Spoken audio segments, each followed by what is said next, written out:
Good evening, everybody. We want to welcome y'all to this week's edition of Southern Woods and Waters. Hope you're all in the house and good and dry. I know it's been a pretty soggy evening so far, but I think it's starting to move on out of here.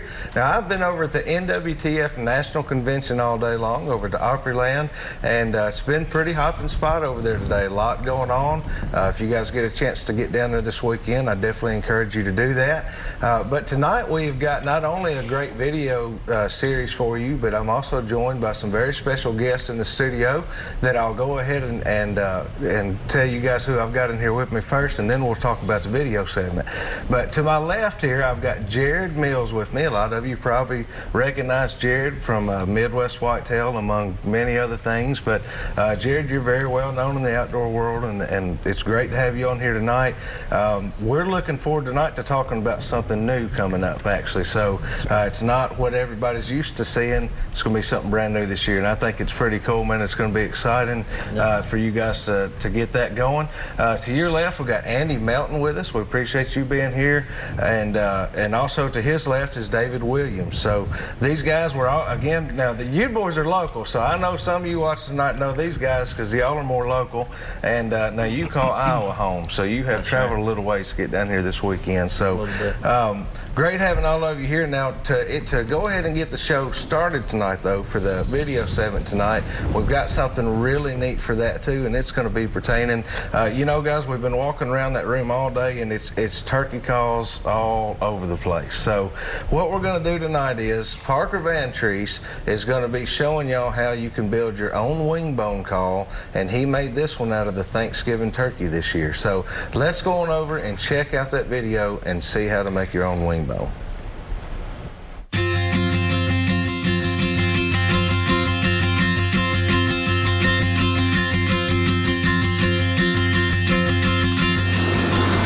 Hey y'all, so we sat down this evening and had our own turkey the day after Thanksgiving, since we went everywhere and ate with other people, and I noticed something from the leftovers.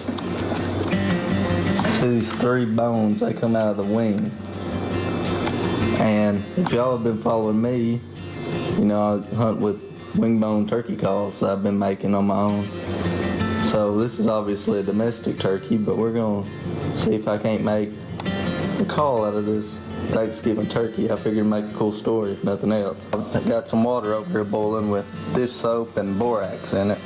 I'm just gonna drop them in there, and I'll get back with y'all in about 15 minutes when I'll try to clean them up.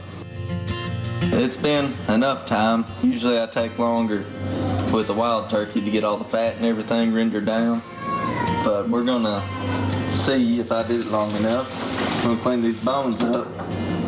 All this fat and stuff on the end, you ain't got to worry about it so much on these smaller bones, but now when you get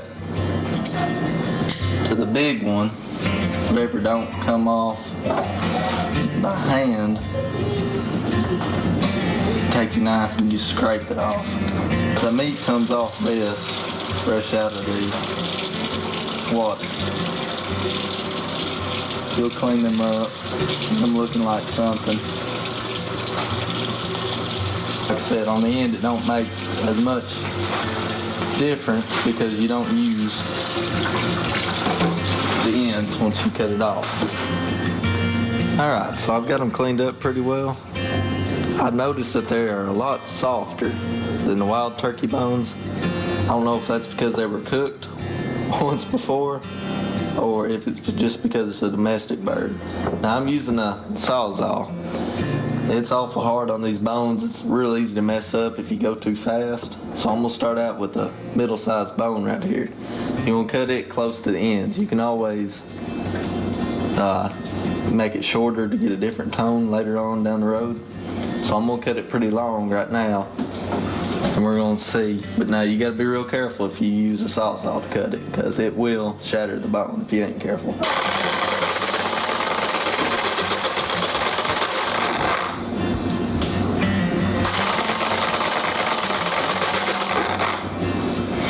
Here's one side.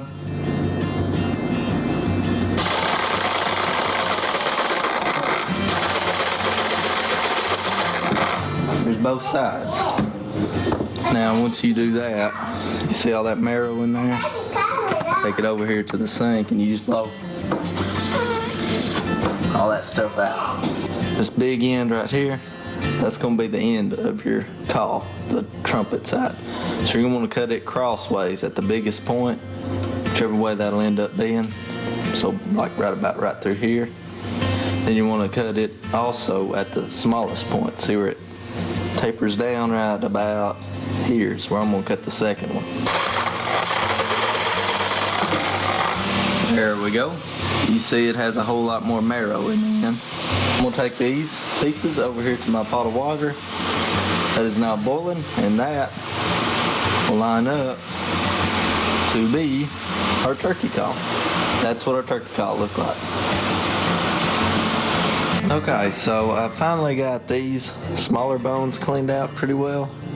Now this bigger bone, it takes a little bit more time. You got to get in there with a screwdriver, and it's actually got little cross braces is what I call them. Get in there with a screwdriver, and you got to pick every one of those out. It just makes a cleaner call. As long as air can go through it, it'll make a sound, but you want to clean that up, you're going to be showing it off to people more or less. So now I finally got all the marrow cleaned out of these bones here, and I've got them laid out where I think they will go once I get the call put together. Now if you'll notice on this small bone, you've got a rounded end and a flatter end. The flatter end is going to be your mouthpiece. So the only stipulation to putting this call together is your mouthpiece has to be flat with the top of the call. So I've kind of messed around with it, and I think this is how the call's gonna go.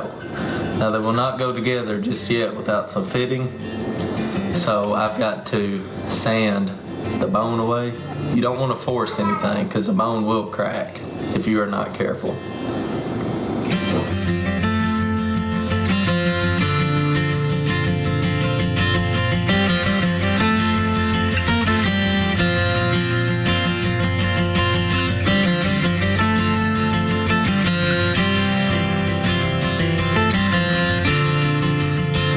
Alright, so I've got my call pieced together like I want it to be. Now we gotta glue the joints together. And here. So if you look, I got it fitted pretty good where there's not any holes showing. So you'll take it apart a piece at a time. I like to start at the back. And you will take the end that you are sticking in there. Now I've let this epoxy kind of sit over here and set for a little bit to get it tacky.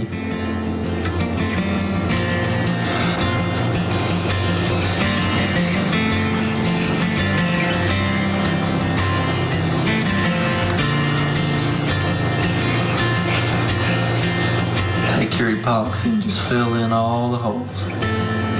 Make sure it has a good seat. Now it don't have to be pretty because I always clean them up at the end. Take this in, remember which one's your flat end.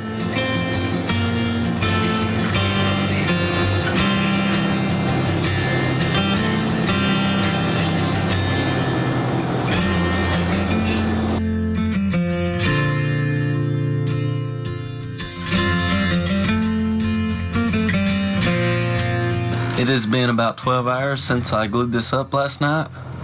Now everything I'm going to do from here on out is purely for aesthetics. You do not have to do any of this to have a functional call. This call is completely functional right now as it sits, but I like to make them prettier. So what I'm going to do now is I'm going to take some 320 grit sandpaper. I'm going to sand everything down, make it smooth. And I even got some finer grit over there if I need it. But after that, I'm going to use thread. I'm going to put thread around these joints to kind of clean them up and smooth them out. And I think that looks a whole lot better than just leaving his bone.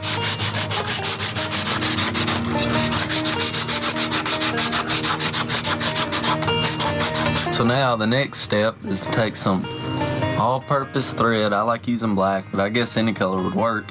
You could probably put blue on there, but you want to take it, you want to get it started around a joint.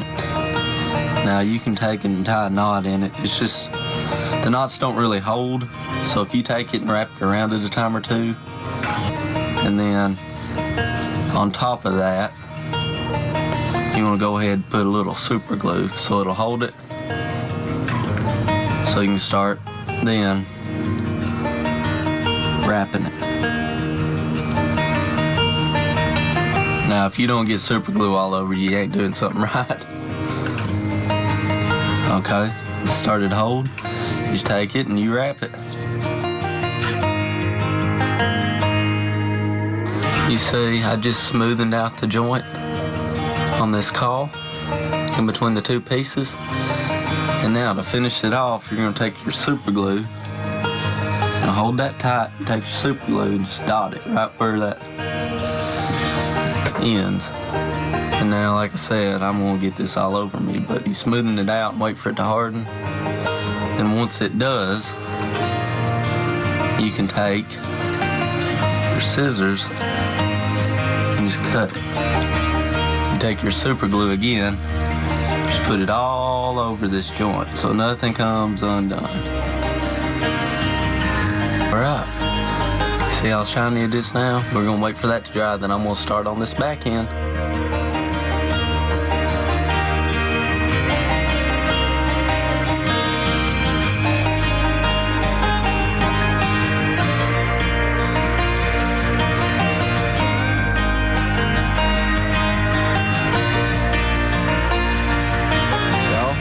Finally got it finished up. Got my initials and the date on it and everything. We're gonna do a little sound test.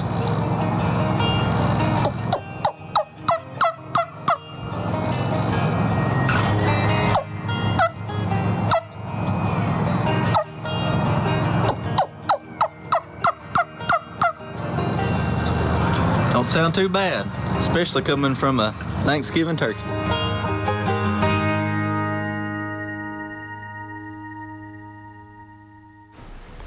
All right, guys, it's time to do this week's Wild Game Forecast. It's being sponsored by our friends over at Wilson Bank and Trust. You can stop in and see them at one of 29 Middle Tennessee locations. They've been taking care of all your banking and financial needs now for over 30 years. Be sure to stop in and tell them thank you for everything they do for us here at the show. All right, guys, welcome back to the studio. Your forecast, although we've had all this rain, you know, guys, the creeks are blown out really bad. Got a lot of muddy water right now going on, and some cold weather's moving in here. So I think that's probably going to mess the fishing up just a little bit for at least a few days. I know the water coming there pretty heavy and washed out some of the creeks around the house today. So I would say after that starts to clean up again, though, there is a light at the end of the tunnel, because we got on some crappie pretty good in the last couple of weeks, guys, and a lot of bass have been caught as well. They're starting to move up fairly shallow, so you can find them probably a little bit closer in than you think right now. We had a great day off the bank yesterday, Terry and I did, so looking forward to sharing that with you guys here in a few weeks.